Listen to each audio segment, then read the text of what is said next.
Yep, apparently I got rambling there and the phone cut me off on its own. There's more of the van coil stuff. I mean, I had all these pinouts, but and this is the SCI receive, TCM, SCI, PCI. Like I said, that computer has to have all that for stuff to talk and your dash to talk. I mean, you could put mechanical gauges in it and send it if you wanted. That's what the Hemi guys are saying. Depending on what generation Hemi you put in and what computer you went, that's where I learned about these extra buses and why half my stuff wouldn't work. Because like I said, you ask these questions anywhere else, it's like crickets. But, you know, I asked about the Hemi or grandma's Chrysler, you know, Dodge Caravan, Chrysler Town and Country or whatever, and everybody was willing to help.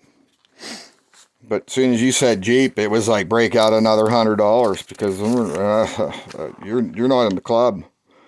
And at the end of the day, it's Pentastar, Fiat, whatever European garbage they're trying to shove under a Jeep hood now and try to play face like it's a hardcore vehicle anymore, and it's basically like a Mitsubishi Lancer all-wheel drive was basically the Compass or the Patriot. I mean, I work on them every day. It's the same garbage.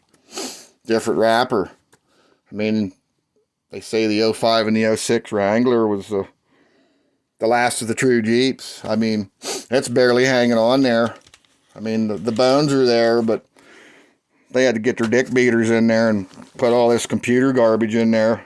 I mean, ultimately, I think they should all be 5-speed, 6-speeds. A little bit of computer work to make the motor run so we can tune them, but I mean, if you can't drive a standard, you shouldn't be driving a Jeep. I mean, I can't say much. Mine's got an automatic in it, but if I could put a standard in it easy, that was my plan. But they just made everything overcomplicated and took the fun out of everything. Let's see here. That's more coil stuff, more firing order stuff. I've got more notes in the Jeep. If anybody's got any questions, I'm about as reliable as not at all. So I wanted to try to be semi-thorough on here and put the ball in your court. Because, I mean, I'll help you if I can, but I probably know a little wee bit more than what you're going to find out after going through all this stuff here. I mean, I learned this on my own, Googling. And, you know, I found these formulas for figuring out the injector values. And, I mean, I even got into drawing the damn pin out for the transmission. And that's the variable line pressure one. And some of these, I'm not sure. See, right here, the Jeep. This was for the variable line pressure, pressure sensor, pressure ground, transmission reading. That's for that variable line pressure stuff. I don't know what the differences are, but I don't think the Jeep had that. I never really even bothered. I was just glad to get it running. So I might be doing something completely wrong, but at the end of the day, I'm driving it. So it's fixed in my account. Let's turn the radio up. It covers up most of the problems. I don't know. I mean, someone else is willing to give this a shot. Let me know. Post a video of it running. Make the haters hate. You know, I'm not dipping in there and buying a refurbished sandblasted computer that someone took the numbers off. I mean, you know damn well they ain't making these computers. I mean, I ain't saying bad on anybody. If it wasn't for a couple of these dudes that figured this out earlier, we'd all be on foot.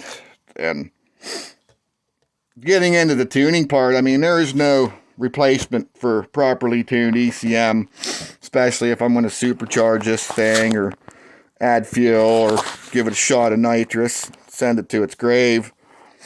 But as far as getting it running, there's no excuse for sanding all these numbers off and saying you did something you didn't. I mean, I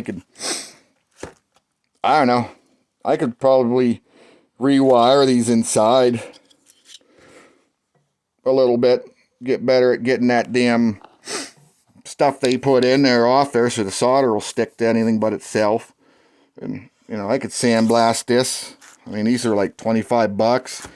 Can of paint, hour or two of soldering. I mean, there's probably like 20, if I was to do it direct plug-in, I mean, I don't know, there's probably 10 wires, 10 to 20 wires you'd have to move to make this a direct plug-in. And I'd give her a shot coat of gray primer and write my name on here and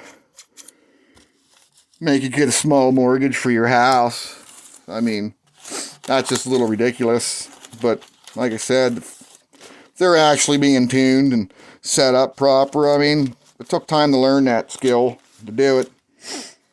And I'm not knocking it, but some of this stuff here anymore is just ridiculous. The prices they're charging, and I've already been getting hate mail and tons of ads on my videos here because I even mentioned the Holy Grail 0506 Wrangler. I mean, that one video I posted got like 5,000 views in like 2 days. But none of my other videos, even like these ones I'm posting here, I've got nothing. Like, so people are looking, but they must not be allowed to be dirty and try it, or they're hiding under their blanket. Something, I don't know.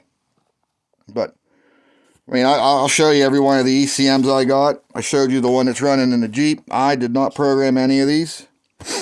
Like I said, I tore this one here apart to try my hand at programming with that little Chinese program hickey-doer. But at this point it runs, so I mean, I might do that if I get bored and go to the junkyard. I kind of don't want to screw any of these computers up that run. It's like, I'm not being greedy, but I got 4 computers that'll run that Jeep, and I got $100 in all of them. I mean, once I did the coil log mod, I could switch them wires around. Sky's the limit, I guess. I mean, I don't know. But, well, if I have any other updates or anything else comes up there, I got a couple more computers in the Jeep. A couple other little projects I'm going to do. I got the turn signal switch and the fog light lever hickey-doer out of a Dodge Neon and had the fog lights, because apparently my Jeep, it didn't have no options at all. It just had the steering wheel and 2 pedals and whatnot, and I put the cruise in. I got the ignition switch and everything out of the Dodge Neon, so I can put the turn signal switch or whatnot in with the headlight button for the fog lights, and I'm going to do that, and swindled a couple other little parts. Like I said, I'm going to try to do the disc brake upgrade thing where you take the parts off the Liberty and switch it all around with chair, keep proportioning valve, and a couple other little things I'm going to do. Pretty much, I mean, there's several other people on YouTube that's done this, but I mean, I'll do it out in the yard with a beer in my hand, and it'll be just like how most other people are going to do it at their house.